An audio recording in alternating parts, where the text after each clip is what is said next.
I'm Jaime Bennett, and I'm the host of The Warrior Within. Welcome to the second part of a two-part series where I'm discussing our experience with the NICU and our baby's experience with the NICU.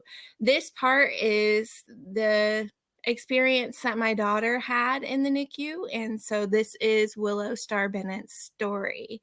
So I left off last time with Ronan passing away. That was a really difficult situation to be put into. Like, you never should have to bury a child. That's not something that any parent wants to ever experience in their lifetime. So I did not think that, I would have the mentality to even try to have another baby, but a few months had went by since Ronan had passed away, and my husband and I were talking about, having another baby, that we would like to try again. I was very, very scared. I was apprehensive about trying again. I didn't want what happened to Ronan to happen to this other baby. So we got a hold of a really, really good baby doctor.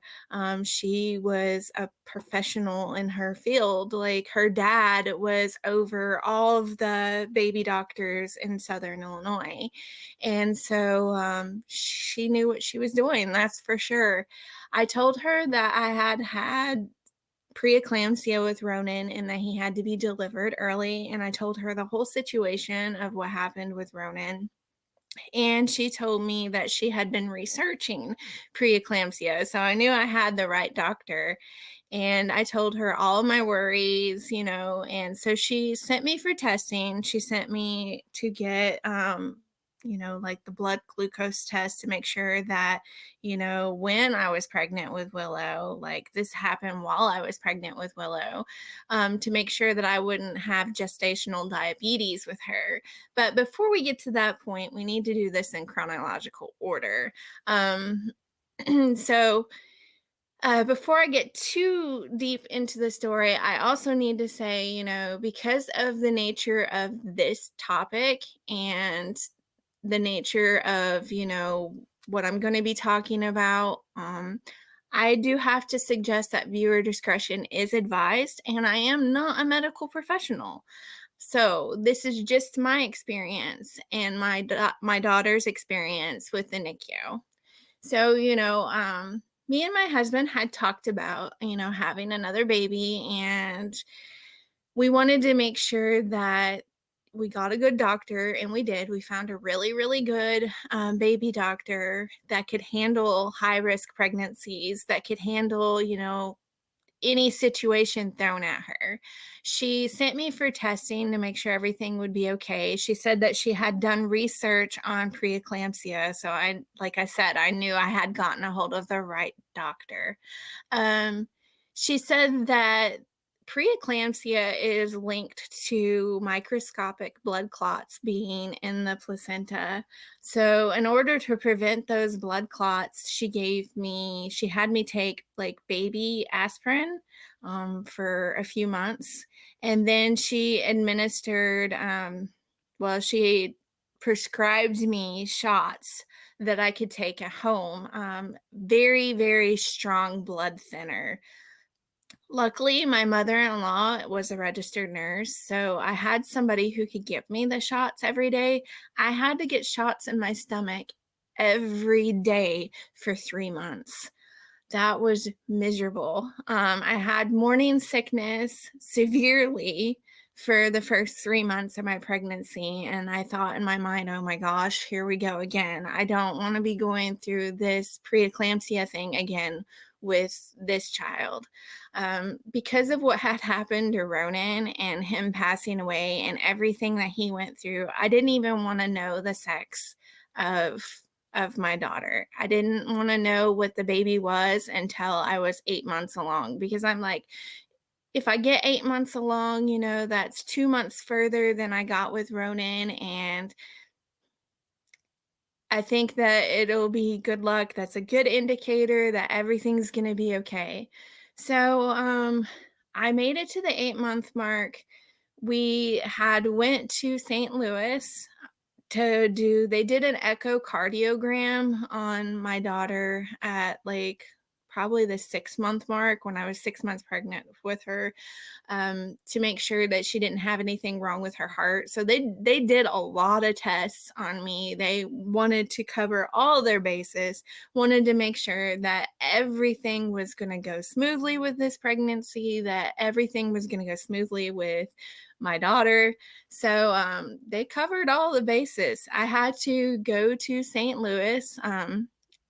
Quite often to get testing, but they did an echocardiogram on the baby to make sure that her heart was okay. And I didn't want to know what she was. Like I said, I did not want to know. So we had to tell them in St. Louis that we didn't want to know, that I didn't want to know what the baby was, but that they could tell my husband and my mom who was with me.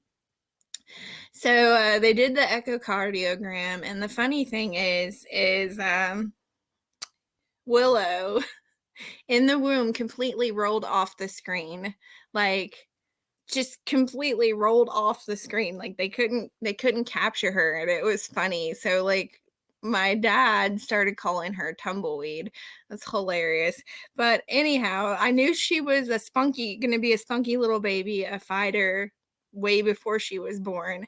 Um, Everything was okay with her heart, luckily. They told my mom and my husband what the baby was, and I told them that I did not want to know until exactly the 8-month mark, and that happened to land on Halloween, um, land near Halloween. And so everybody was getting a kick out of like knowing what the baby was and me not knowing.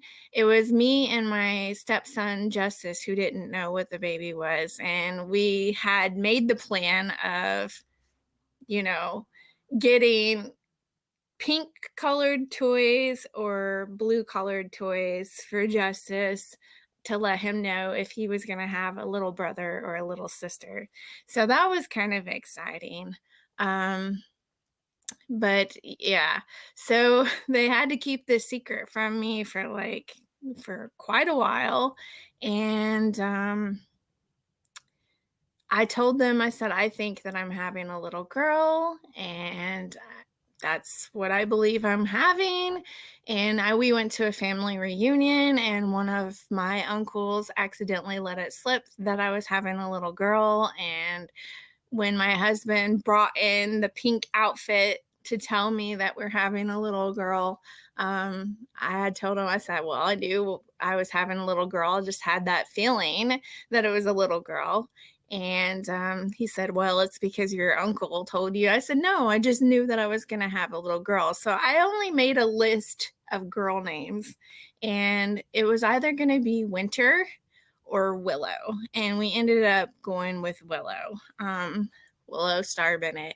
So she was born on November 18th, 2010.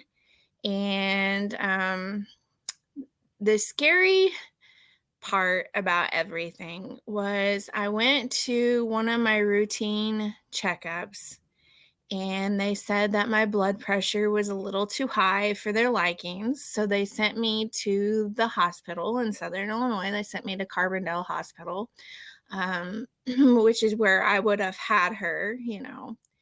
And they sent me to Carbondale Hospital, and they did an ultrasound, and they found fluid in her lungs on the ultrasound. So they had to give me the bad news of I was going to get sent to Barnes Jewish Hospital in St. Louis again.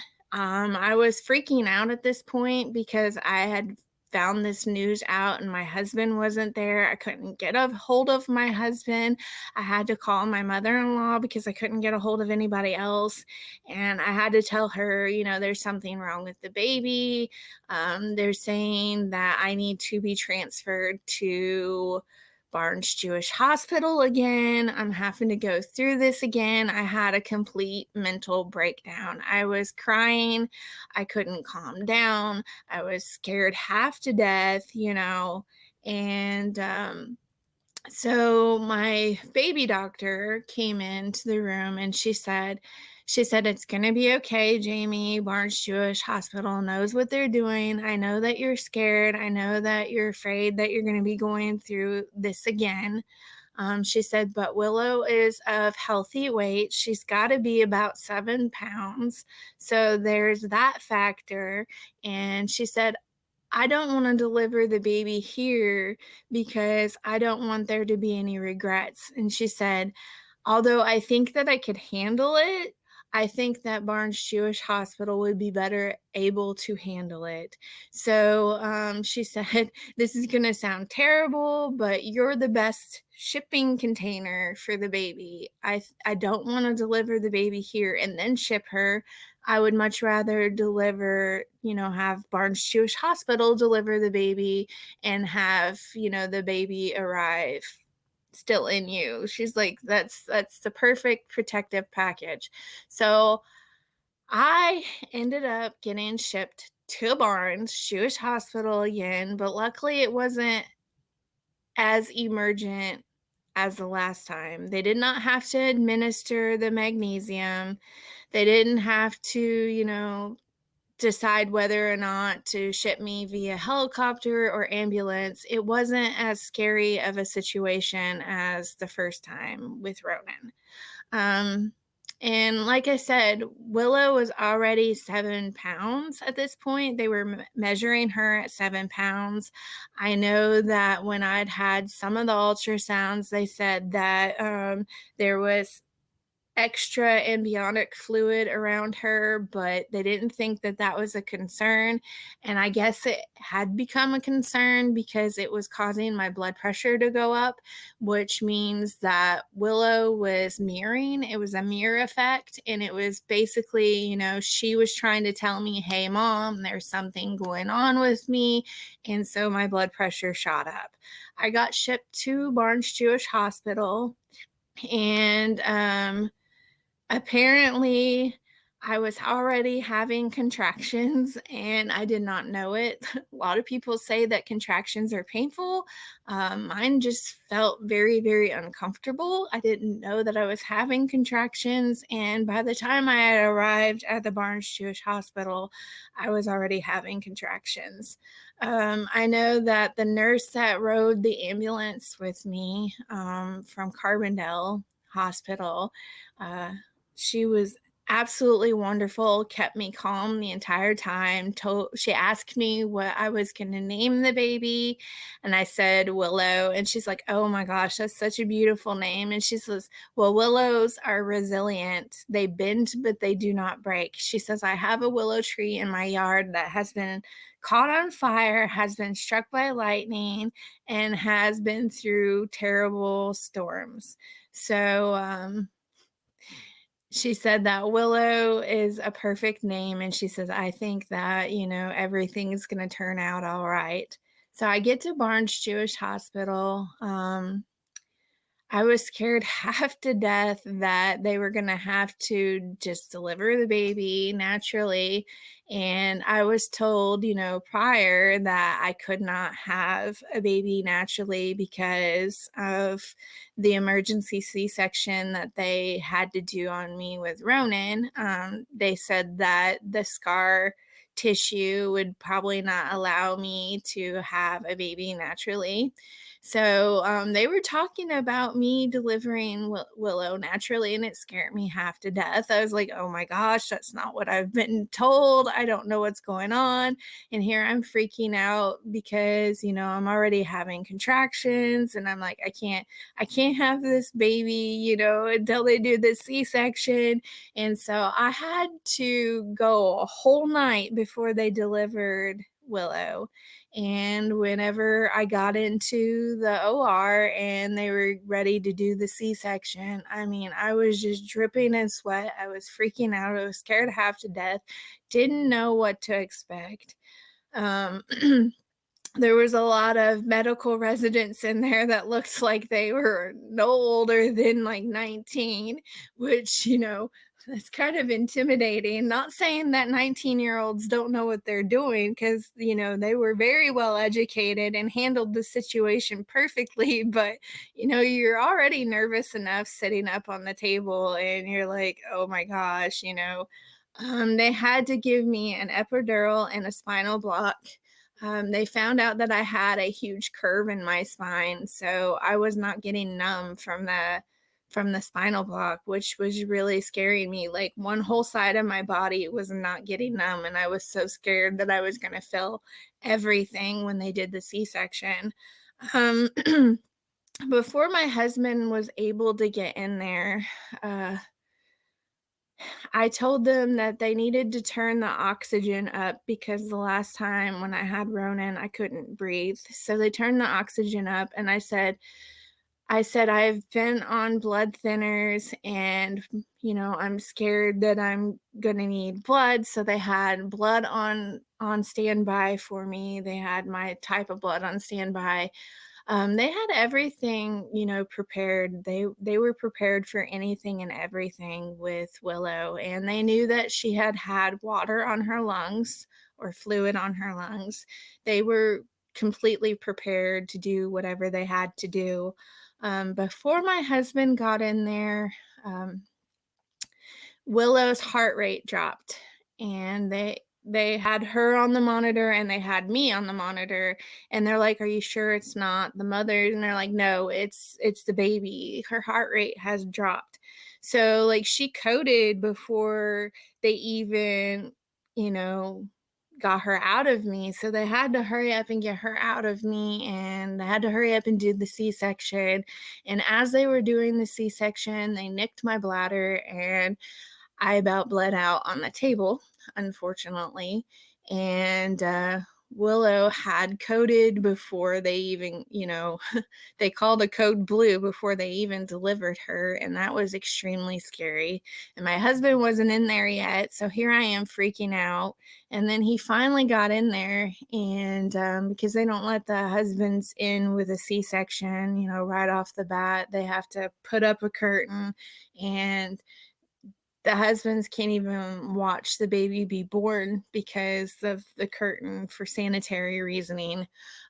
So he got in there and they delivered her, and they said, "Oh, we have a bladder bleed." And I'm like, "I don't care about that. Is my child okay?"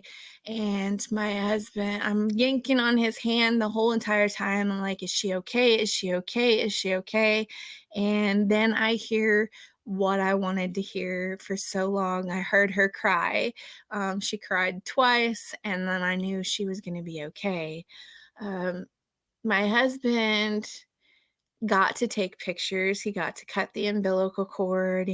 She came out of the womb fighting. Like, she was pushing her doctors away. She was pushing any of the instruments that they were using on her away. Like, she came out fighting and screaming. Um, which is a good thing. It's good that Willow came out as a fighter, that she came out stubborn as all get out, because that was what got her through the next events. They had to aspirate her lungs. They had to take a bunch of fluid out of her lungs when she was born, and they had to rush her over to the Children's Hospital in St. Louis, which was connected to Barnes-Jewish, so it wasn't that far away. Um, she coded again. They had to do chest compressions on her because one side of her heart was enlarged because of the fluid on her lungs. Um, so they got her heart beating again. They got her breathing again. We didn't know any of this that was going on other than, me hearing the code blue the first time. I didn't know any of this other stuff had happened. Like, we were not aware of it. And I'm glad we weren't aware of it, because I don't think that I could have made it through this situation if I had been made aware of it. So she got rushed to the Children's Hospital NICU, which luckily is connected to Barnes-Jewish Hospital, so it wasn't too far away. And They got her situated, got her settled in, and they had to put tubes in her lungs to drain the fluid. Um, she ended up being diagnosed with something called chylothorax, which is a very rare condition. They only have like maybe one baby once a year out of the whole NICU to have this. And normally it clears up in like 2 weeks. Normally it just clears up on its own, it dries up, and everything's okay. Willow had a severe case of it that had to have to be fixed surgically. So they had tubes in her lungs. She was administered a whole bunch of medication. She had, tubes in her head, needles in her head. She had to have x-rays every single day. They had to prick her feet every single day to check her blood oxygen levels. She was put on an oscillator, which is stronger than the ventilator. It's the oxygen machine that shakes the baby so that it can force the air into their lungs. So that's kind of like what they call the big guns of oxygen machines. So she was on that for a good long while, and then she got placed on regular ventilation machine. Um, she had been on all that for a good long while, been on medication, just went through a whole slew of, horrible things while she was at the NICU. She was born November 18th, 2010, and she was supposed to be born December 18th, 2010. They said that she was 5 weeks early, but she came out weighing 7 pounds, 9 ounces. So that's pretty good. So she had that on her side, the weight on her side. So, and the fact that she's stubborn and came out at a healthy weight, all that helped with this situation. The lungs were not clearing up on their own. What chylothorax is, the stuff that naturally lubricates our lungs, was essentially flooding her. She had a duct that was open and didn't need to be open. Like, they needed to go in and close it off. So they said that she would have to have surgery. She went through her first surgery. I was scared half to death. Um, they had to use creamer as a dye so that they could see where the hole was in the lungs that they needed to seal, and that acted as a dye. One of the surgical team members turned the dye off before they were supposed to, turn the creamer off before they were supposed to. So the surgeon was kind of blindsided. And this was a 5-hour long surgery. We're like freaking out the whole entire time, wondering what's going on with Willow, wondering, how everything's going. Luckily, her doctor in the NICU kept us up to date. They said she's doing good, she's doing well, but 5-hour long surgery, and the problem did not get corrected. So, because the creamer had gotten turned off. So she had to turn around, and 2 days later, 2 or 3 days later, she had to go through this 5-hour long surgery again. So we had to sit through a 5-hour long surgery again. And the surgeon made sure that, to put a note on the thing, do not turn the creamer off. Like, she did really well through this surgery. I mean, obviously she was kind of weak. They had to give her blood transfusions because of all the blood that she had lost during the surgery, but she did really well. She came out of it really well, and she was already, pretty well alert whenever they let us come up there to see her after her surgery. So she went through 2 lung surgeries, and that was very scary, very intimidating. This is a hospital that's located like 2.5 hours from where we lived. So we would only get to go see her for like once a week. And otherwise, we had to rely upon, the phone service. We had to call and check on her, every night to make sure she's doing well. We we get through that situation. She gets through those surgeries, and then um, she's not wanting to eat on her own. So she ends up getting a feeding tube surgery before she comes home. So that's another thing that we had to go through. I mean, we had to go through so much with Willow that I just felt at a loss. Like I it's like I can't do this anymore. I can't handle this anymore. Luckily, I had my husband who was really supportive, and I had my mom and dad. They helped us get through this together. And so Willow had to have a feeding tube surgery because she wasn't eating very much on her own. And come to find out, when they did all the check the digestive tract, they did like x-rays of the digestive tract and everything before they did that surgery on her. She had an inverted duodenum, so they had to fix that during the surgery, and to keep her from aspirating, and choking on her spit up, essentially, because she was born with heartburn and stuff.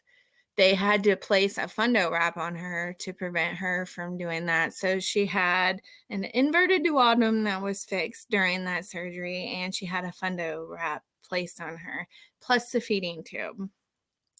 So that was a very scary situation. And I remember Willow sitting in my husband's lap before that surgery, and she just took his t-shirt and blew her nose right into it. Like, she was fussy and upset that day, and I didn't blame her, but she made it through that surgery just fine. And we had to take some um, baby classes, for like if the baby's choking and stuff. We had to take, CPR classes, baby CPR classes. We're not certified, but we had to take those classes before we could even take Willow home. So it finally got to the point where it looked like she was getting better and things were going well and everything was going to be fine. And just, you know, I ended up getting sick, and I ended up not getting to visit her because you're not allowed to visit, when you're sick or running a fever, and I don't blame them. During Willow's course of stay at the NICU, a parent had the flu and decided to visit their babies and ended up spreading the flu to the doctors that were in the NICU. And so therefore my daughter had to get flu medication. And so terrified because she had lung issues, and the flu affects your lungs. And so we had to go through that. I mean, it was a whole slew of things that we had to go through before we could even bring our baby home.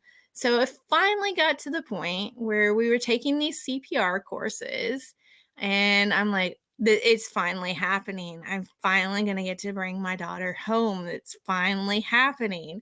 And so, like, Willow had become so popular in the NICU that the other parents knew her. And they would ask me, "You're Willow's mom, right? You're Willow's mom." And I'm like, "Yeah." They're like, "We know who Willow is. She's very popular here." And they were excited that Willow was finally getting to graduate from the NICU. So she was getting to graduate, and we were going to get to take her home, but we had to stay overnight in the parent room at the NICU to make sure everything was going to go well, to make sure we could handle everything, because she was going to be coming home with feeding tubes and, IV bags and all that interesting stuff. So we stayed overnight in the parent room, and they were overfeeding her. And it was making her fussy because it was, leaking out from around her G button, which is the feeding tube. And it made her surgeon really, really mad. And he's like, no wonder she's fussy. You guys are overfeeding her. And, we had that to deal with. It's just a whole slew of things that we had to deal with before we could even take Willow home. The day finally came that we got to take her home, and I was like, "I can't believe this. I can't believe this day is finally here. I finally get to bring my daughter home." And we got her home. She slept through the night completely, which is unheard of for a lot of babies. And she woke up the next morning smiling at me and just being extremely happy. So we had to deal with, the feeding tube. We had to deal with specialized medicated formula for several months. Um, she never did drink out of a bottle, really. She just started off on a sippy cup. She came home at 5 months of age. So she was in the NICU from birth to 5 months of age. So she just started off on a sippy cup. She didn't want anything to do with bottles. And so by the time that she was ready to start drinking fluids, she was drinking it out of a sippy cup. She was 11 months old before they took the G tube out. She finally had started eating really well. She finally started drinking, her formula really well. She was doing really, really well in life. She would go and get her x-rays. Her x-rays would be clear. Everything was fine. And, she completely graduated from St. Louis Children's Hospital. So we thought. Um, like I said, 11 months of age, she got the G tube out. Everything was good there. At 18 months of age, she started walking. She had to have therapy for her fine motor skills. She had to have therapy, to help her talk, to help her, walk and do all the things that she should have been doing as, at her age. But the fact that she had to stay, like 5 months in the NICU kind of threw her behind on things. So she didn't start walking until she was 18 months old. And we would take her to the pool to help her, learn how to walk. And that kind of helped her, along in her walking process. And she, had therapists that were helping her through everything, and everything seemed to be going great. Everything seemed to be going fine with Willow. You'd never know that she was in the NICU with her attitude, because she just had and has a great attitude about everything. This kid, she's smiling all the time, and she's been through so much in her lifetime already. She has been through medical situations since she was born, before she was born, because of all the things that I had to deal with, while I was carrying her in the womb. So it gets to be like she's 4 years old, and everything seemed to be going well up to this point. I noticed that her eye was not didn't seem like it was right, and I think we had gotten her eyes checked at 3 years old. I think she was getting ready to turn 4, and she had to have glasses, corrective glasses, because she had a lazy eye, and they're trying to get that fixed. So I'm like, okay, that's not nothing scary, no big deal. And then when she turned 4, she had a cold. We gave her herbal cough medicine. We thought that that was safe for her, and she had her first seizure. Very, very scary situation. It happened around Valentine's Day, I believe. And my husband went in there to check on her, to give her another dose of cough medicine, and she was unresponsive. She was gurgling, her eyes were foggy, they were practically rolled back in her head. Um, Unresponsive, very limp, and we rushed her to the hospital. I ran from the car with Willow in my arms to the hospital, and I said, "Is anybody here? She's unresponsive. We need help." And my cousin happened to be there at the time, and he took Willow from my arms and took her back to the emergency room. They rolled her over on her side, and she was having a seizure. She had a seizure for about 30 minutes, and it had to be medically stopped, and we were transferred to St. Louis Children's Hospital again. We went through a whole slew of tests. We went through a whole slew of, Willow being poked and prodded at again, and, going through that whole situation. And she screamed bloody murder in the hospital room, and I told her, I said, Willow, you go ahead and scream. You have every right to scream. I would be angry and frustrated too going through this. I mean, bless that little girl's heart. She's been through so much in her lifetime. They couldn't find anything wrong with her. They did a CAT scan of her brain. They said there's nothing, we don't see anything, abnormal. There's nothing going on with her. We don't understand why she's had a seizure. She had visited the eye doctor, had her eyes dilated before the first seizure, and she was on herbal cough medicine. And they didn't want to take my word for it. They didn't want to even consider that those could have caused Willow's seizures, or her seizure. The seizure lasted for about 30 minutes, had to be medically stopped, and she kept coming in and out of the seizure. It was a really, really scary situation. We thought we were going to lose her. They couldn't find anything. They didn't find anything wrong with her. They said, just a focal seizure. We don't know what's going on. We're going to set you up with a neurologist here at St. Louis Children's Hospital. And they just basically sent us home with not much of anything to go on.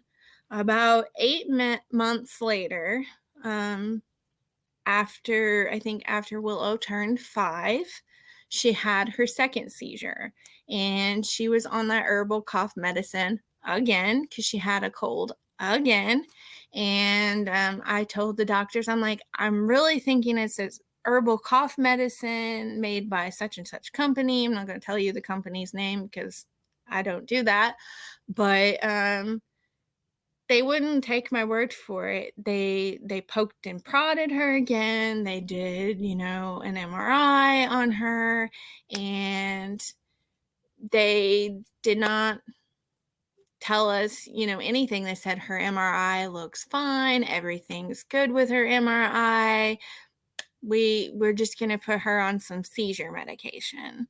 So they put her on seizure medication, and I dumped the herbal cough syrup down the drain after her second seizure, and I didn't want to deal with it anymore. And we went to her, pediatrician, and I had told him about it, and he had worked in a NICU, and he said, yeah, I think that Willow could be prone to having seizures, that she has a lower threshold to have seizures. And you are probably right. There's probably something in that herbal medication that triggered her seizure.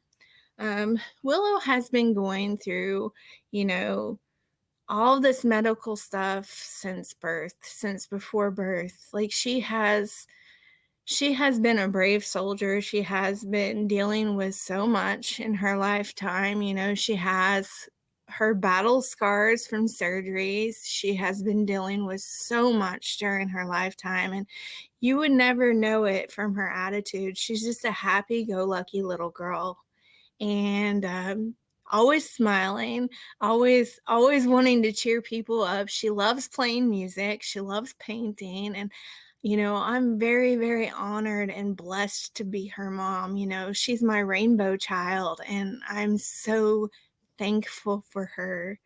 We've been going through this for several years, and Willow got put on seizure medication when she was 5.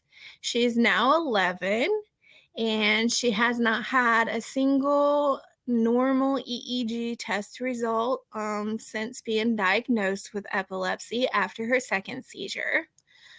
Just recently, she had her first normal EEG test results, and she had her MRI results, and they said that in the MRI results that she has slightly enlarged brain ventricles, which is the findings that St. Louis had found. And they didn't tell us about it. Her new neurologist in Chattanooga is the one that told us about it. But they said that it's probably because it's so slight that it's nothing to worry about.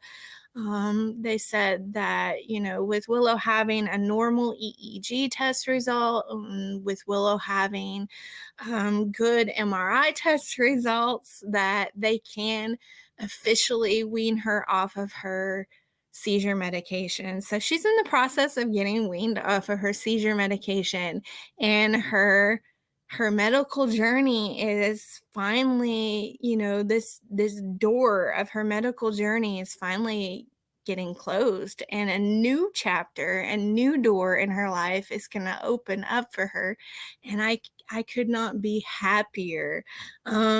So, I told Willow that maybe she could, guest star on my show today so that you all can see that this story does indeed have a happy ending. So, like the first half of this story was really, really sad. And I never thought that I would, have the mentality or the strength to, try again to become a mom, a biological mom, and I'm glad that my husband and I decided to try again because, I wouldn't have Willow if it weren't for Ronan and if it weren't for trying again. I'm just waiting for her to come in here. I don't know if yeah, he's bringing her in here. Sorry. She's sitting in the living room and she's coming in here. Come sit down, Miss Willow. You want to say hi to the people? Hi.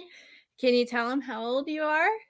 11. 11. And you want to tell them a little bit about your medical journey and, your seizures and how you're getting to come off your medication now after all this time? Yeah.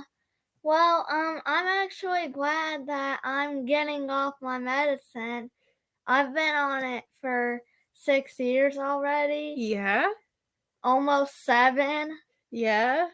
So, I mean, that's awesome. That's awesome that you've been through all of this stuff in your life, that, you're finally at a healthy point and you're finally going to get to come off of your seizure medication. Yeah. Do you want to tell them what you like to do for fun?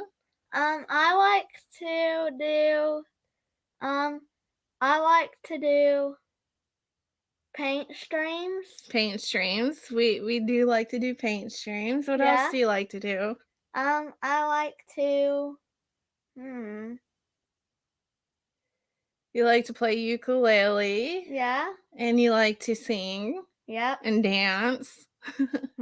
Pretty much anything creative she really likes to do. Yeah.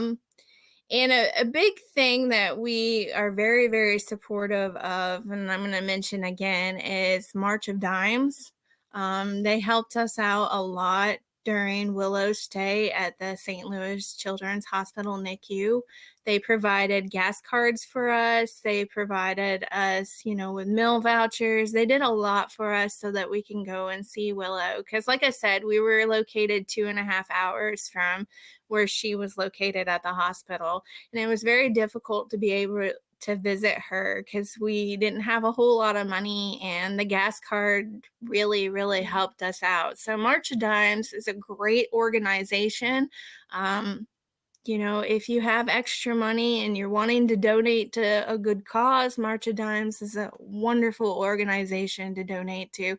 The money goes for a really good cause. It helps families to be able to see their babies that are in the NICU. I really hope that this show was educational and informational and that you all got a lot out of this episode, the whole episode, the first part and this part.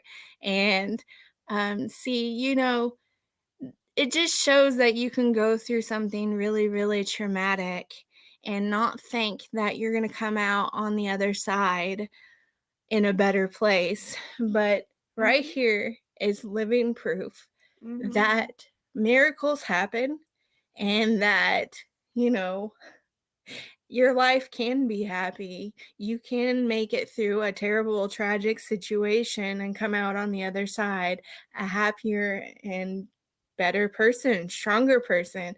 Right here is my living proof, my rainbow child, Willow Star Bennett. And I am so grateful and thankful that I get to be her mom and get to Mhm. watch her grow up every day. And she teaches me things every day. Like, she's one smart cookie. She teaches me stuff. She educates me on things that I didn't know.